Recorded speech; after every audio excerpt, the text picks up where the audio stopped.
সাকিব অনেক মানুষকে দান করতেছে, টাকাটা দিবে, বলবে তুমি কারো বলতে পারবে না। হ্যাঁ হ্যাঁ এটা আমি অনেক দেখেছি অনেকে, কিন্তু ওই মিডিয়ার সামনে গিয়ে টাকা দেওয়া এ করা এগুলো ওর ভিতরে ও নাই। রাতের বেলায় গাড়ি নিয়ে ঢাকা শহরে একসময় ঘুরতো শুধুই পথ শিশুদের টাকা দেওয়ার জন্য। পথ শিশুদের এই কাউরান বাজার মোড়ে আমাদের এক কলিগ, আমাদের ইত্তেফাকের এক কলিগ ব্যাপারটা দেখে ফেলছে। দেখে ফেলার পরে আমারে বলছে যে ভাই ও তো কাউরান বাজার মোড়ে এরকম রাত 2টা-2:30টার দিকে গাড়ি নিয়ে এসে বাচ্চাদের টাকা দেয়। তা আমি ওরে পরদিন মাঠে জিজ্ঞেস করলাম যে ভাই ঘটনা কি সত্যি? তো বলে চাপে যান, ব্যাপারটা আমি কাউরে বলতে চাই না। উনি যেটা দেখছে না, প্রথমে বলেন না না এটা আমি ছিলাম না। বললাম ভাই উনি ছবিও তুলছে আপনার।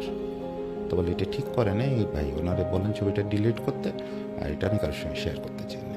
এটা আমার খুবই পার্সোনাল ব্যাপার, আমি মাঝে মাঝে রাতে বের হই। আপনার এইটুকু বললাম, কিন্তু এটা প্লিজ কখনো মিডিয়াতে আনবেন না। আজকে আসলে কথা প্রসঙ্গে বোধহয় ফার্স্ট টাইম এটা না, এটা বলে ফেললাম। বেসিক্যালি আমিও বললাম যে এটা একটা ইমোশনের জন্য, যে এটা ধরেন মানে আমরা ওকে বুঝি না, এই জন্য আমরা সাকিবকে নিয়ে অনেক কথা বলি। বাট আপনি যদি এজ এ প্রত্যেকটা প্লেয়ারকে জিজ্ঞেস করবেন ভাই সাকিব কেমন, নো ডাউট সবাই ইজ ভেরি জলি মেন্টালিটি, মানে সবার সাথে খুবই ফানি।